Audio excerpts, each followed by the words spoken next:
And welcome to Cardiff in Wales for the first ICF Canoe Slalom World Cup event 2012. Most of the world's top slalom canoers and kayakers are present. Despite the weather, some excellent results had over the 2 days of activities. And with just 6 weeks left to go to the London Summer Olympics, there are still some places up for grabs in the national teams. Excitement guaranteed for the ICF World Cup.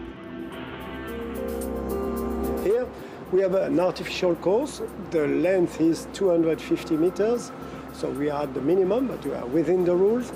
Flow is 11.5 cubic meters, and the artificial course means artificial obstacles which has been spread along the river to create this whitewater feature. We have two legs exactly in a parallel way. It's a very narrow U shape. For course design, it's mostly playing with 2 or 3 drops, and the rest will be design made of stagger, which means a kind of offset move where the athletes will have to go very quickly in a line of poles. I guess the difficulty is that along the race you have to play with different style of course. Whitewater feature where you have to play with, and gates which make the course tricky and difficult to negotiate.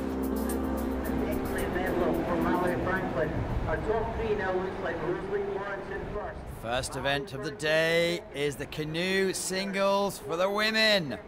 8 ladies in the final. It's a new event. It's not yet an Olympic event. In action, 17-year-old Jessica Fox from Australia. She's surely going to be one of the superstars of the future. Already the world champion for the juniors in kayaking and canoeing. The idea is really simple. You negotiate yourself down the course as quick as possible. The lady with the least amount of times wins. The only problem, you have the gates to get through. Green and white downstream, red and white upstream, and Jessica takes a bit of a roll but quickly recovers, but she is struggling a bit today. This course, very, very difficult. It's 260 meters long, fairly narrow, but it's turned out to be very, very technical. She goes through the chicanes, making up some time. It's not going to be too late, but she is having a few stumbles going up the uphill gates. Manages to turn around, back in the flow of the river. As she comes down over the line, is it going to be enough? Jessica, by far the best time in the semi-finals, but won't be happy with this performance today. Too many mistakes. In fact, she picked up 12 penalty points. Now on the course, the compatriot from Australia also. It's Florence, one of 3 sisters from New South Wales. First half of the course, very, very fluid. No mistakes so far. Look at the concentration as she goes through the chicane. Now she'll go over the catapult, pulls back as quickly as she can in the current, struggling a little bit there. Goes via the wall. Remember, you have to go around the gates without touching them. If you do touch them, it's a 2-second penalty, as she points out there. If you miss them altogether, however, it's 50 seconds. And 50 seconds at this level will put you out of the competition. Looking fluid, coming down to the bottom of the course. Total control, and yes, it's enough to win the race.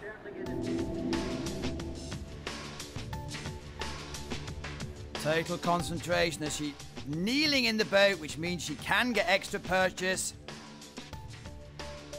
The head, half the body in the boat has to go around the gate.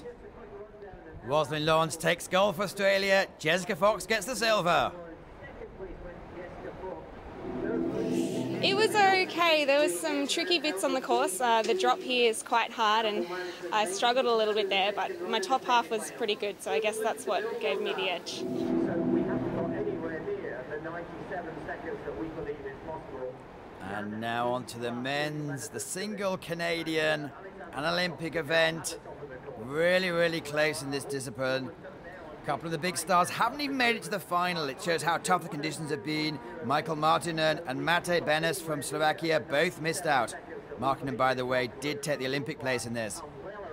On the course, Alexander Slavkovsky from Slovakia, ranked number 4 in the world, but because of the Slovaks, such difficult competition, he will not be going to the Olympics. But 29-year-old really negotiated the upturns very, very competitively. Coming round the chicane, making up some good time for the beginning, comes over the catapult, gate number 16, unfortunately touches it, that's going to be 2 seconds on his time. Across the flow, pushes off from the side, which of course is allowed. Pushing home, couple of gates to go. Is it going to be enough? It's not going to be enough to win, but a good time.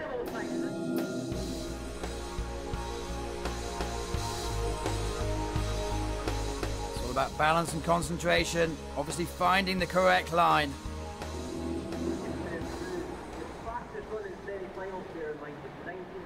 On the course now, the Russian Alexander Lipatov has had some good finishes recently. He was fastest in the semi-finals.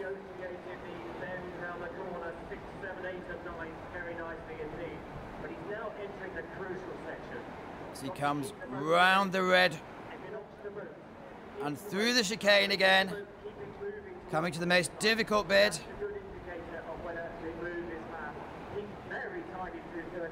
Over the edge, can he get his line correct?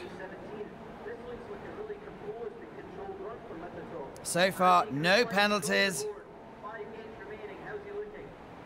One more upstream gate to negotiate. Paddles round well, just a couple of last gates to go and it's home. Is it going to be enough? That would be enough for second position. Delighted with his results there.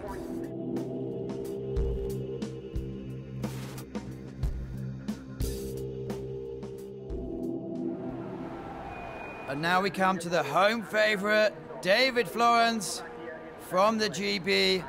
Remember, he won himself a silver medal at the Beijing Olympics.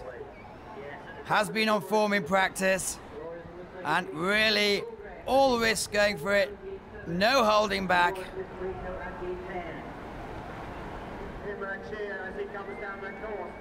Making it look almost easy as he pivots around the uphills.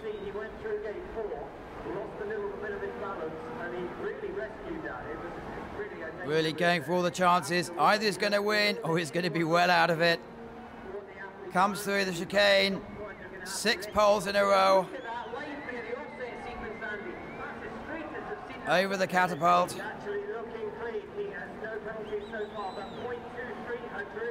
So far, right up with the others. Pushing round the last upstream gate. Just a couple more gates to go. Paddles with all his might across the line. And it is enough. David Florence wins the gold medal.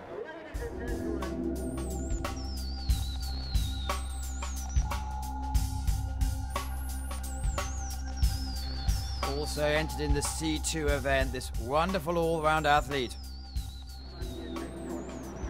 Confirmation of results. First, Great Britain, David Florence. Second, Russia. Third, Slovakia.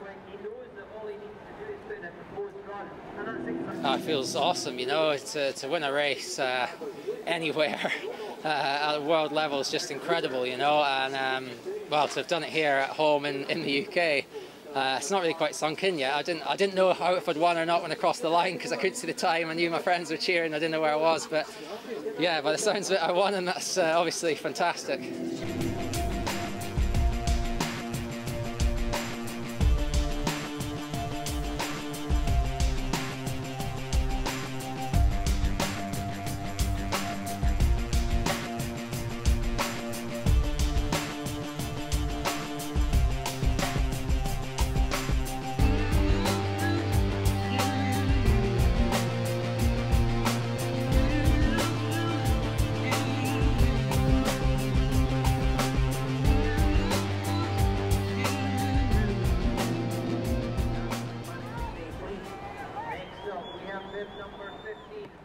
Switching disciplines, and now we move to the kayak.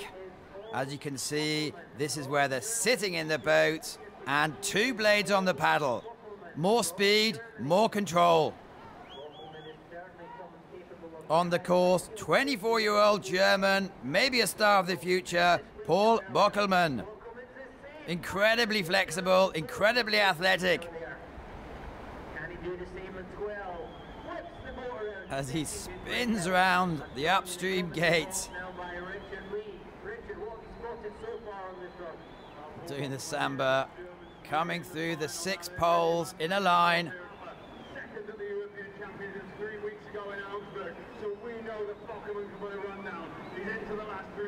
Really coming round the last upstream pole, spins around that as well, pivots back into the mainstream, couple to go, it's just paddle like Billy-O. Dips for the line.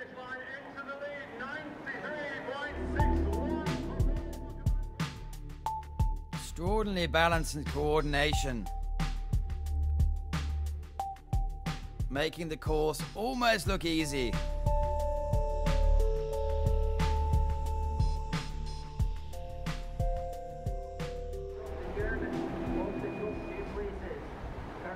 In action, the French paddler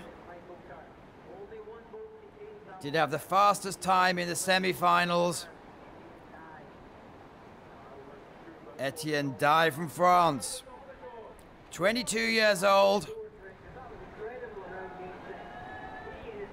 and looks like he's really going for it. Pivots round, still managing to go through, not touching the poles. Remember, it's a 2-second penalty if you touch the poles. Once, twice, or 3 times, doesn't matter. Over the catapult. Really quickly round across, and that's 2 upstream poles in a row. Very close. It's going to be a close one, this. Negotiates his way upstream. 2 more gates to go. Full power ahead. Finishes in 2nd place and desperately disappointed with that.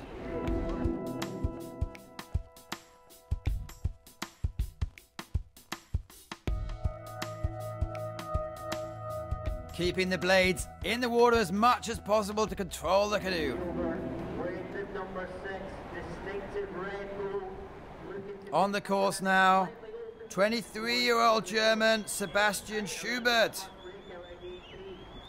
Has a pedigree, 6th in the World Championships. Twists round gate number 6. In total control as he comes round. Not leaving anything out on the course. Again, pivots around, bow in the air. And goes to the most central line possible through the chicane. Ahead at the moment. Round 16, across the flow. Upstream 17. It's looking very fluid. Flying round the last upstream. 2 more gates to go. And that's enough. Delighted with the performance.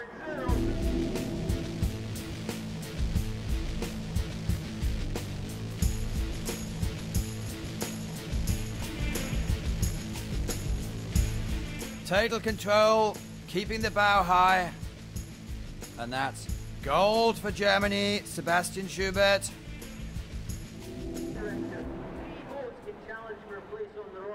Silver for France, Etienne Dye.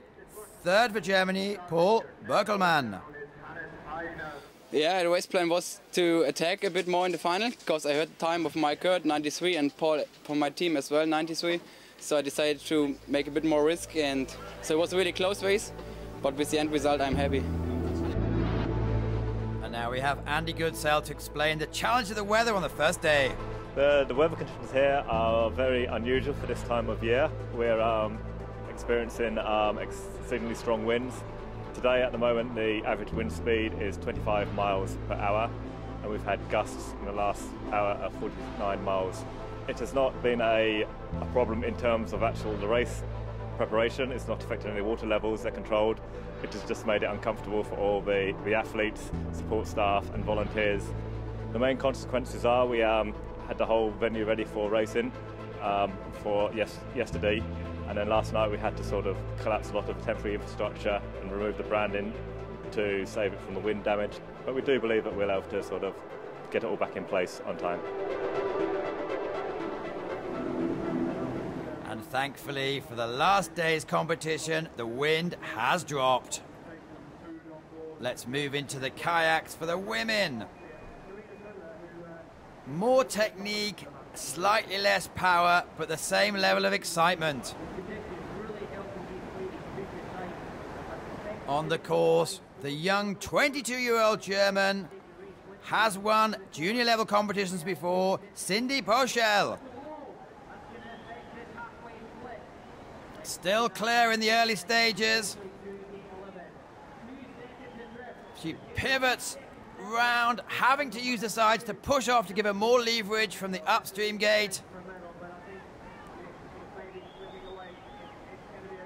Round the slalom section, this is 6 poles in a row, 3 gates placed one after another. How's she going to negotiate it? Very, very well, comes across. One more upstream gate to go. Into the main flow of the stream. A few more strokes and she's over the line. That is a very good run and a clear run as well.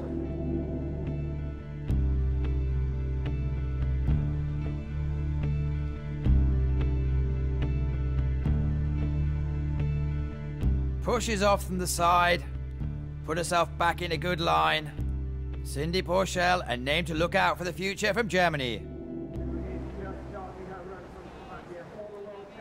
No doubting about this young lady. Has been a world champion in the past. Really delighted before she goes today because she actually has been guaranteed the Slovakia place in the Olympic Games. Known for her style, long paddling style, almost looks lazy sometimes, but she knows exactly where she's going to put the blade at all occasions. Coming through the slalom, putting in a very, very impressive run, total control. Uses the force of the current to cut across, comes across the line. Fastest so far.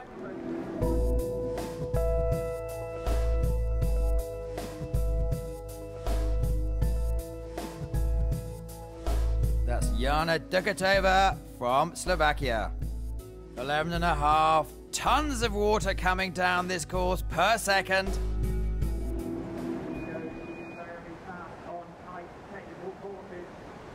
She's not the biggest racer in the world, but she is having some wonderful results at the moment. Mylene Schonau from Spain. Contrasting against Janka with smaller paddle strokes, faster paddle strokes. But on the upper half of the course, gate number 6, she's really in control. The 29-year-old Spaniard putting together a very clean run.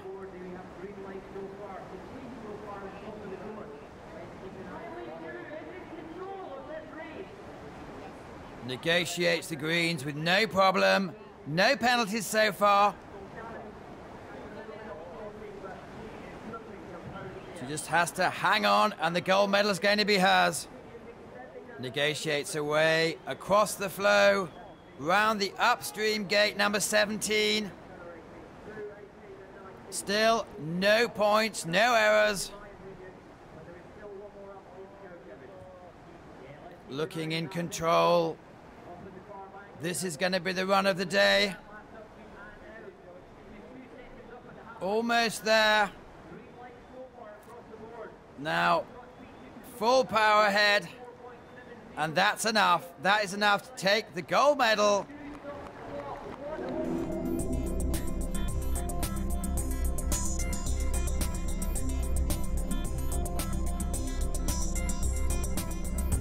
And completely delighted with the way she's gone today.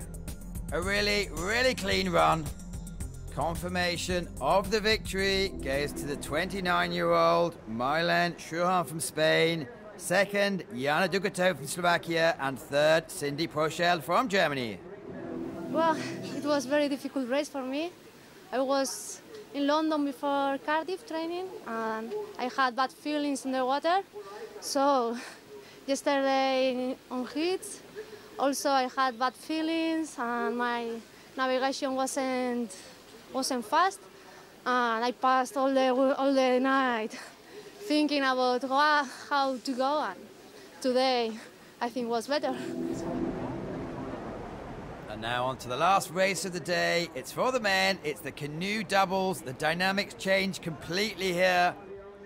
Clearly with two paddlers, more power, but more difficult to negotiate yourself through the gates without scoring any penalties. And in the action, on the course as we see them, it's the young Slovenians, Sabo Taliat and Luka Bosic. They do have a pedigree. They have a bronze medal from the World Championships a couple of years ago. They've been together now for 3 years, and it looks like they're working incredibly well as a pair. Halfway down the course, and as you can see, because they're kneeling in the canoes, they actually are able to bend over further. Pivoting round the upstream gates, and now it's full stream ahead. Oh, there's a couple of problems there on the chicane, but they haven't touched yet. They seem to be getting their boat back in order.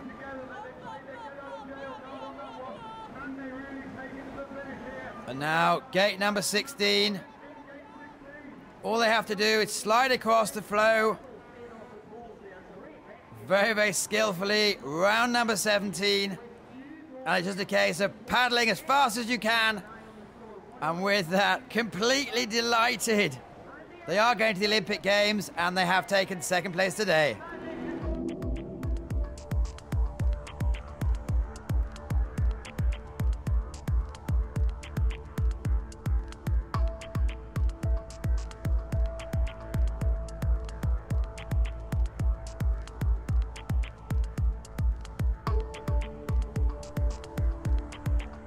They're not the tallest paddlers in the world, but they do know how to put in a good performance. And now on the course is the local favourites, and you can see it's the Brits.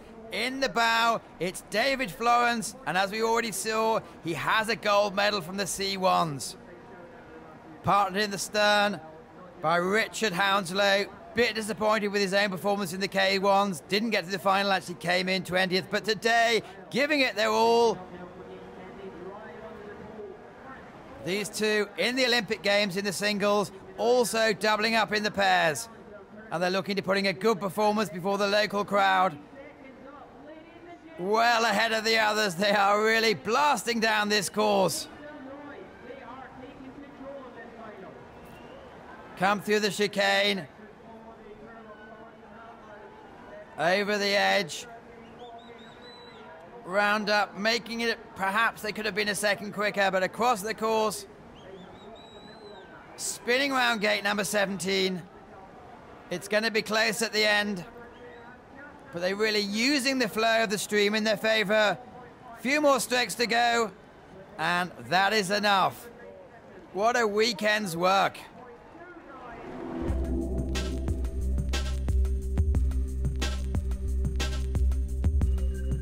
Two gold medals now for David Florence. 6 weeks left to go to the Olympics. It does give us a really good indication of where these paddlers are. Confirmation of the result. Gold to Great Britain. Slovenia takes silver with Slovakia in third. Yeah, it was a good run, you know. There were little bits and pieces here and there, but we put down a pretty solid performance, and we'll just have to wait and see what happens, really. That's it from Cardiff for the ICF World Slalom Cup. Join us next week in the south of France in Pau.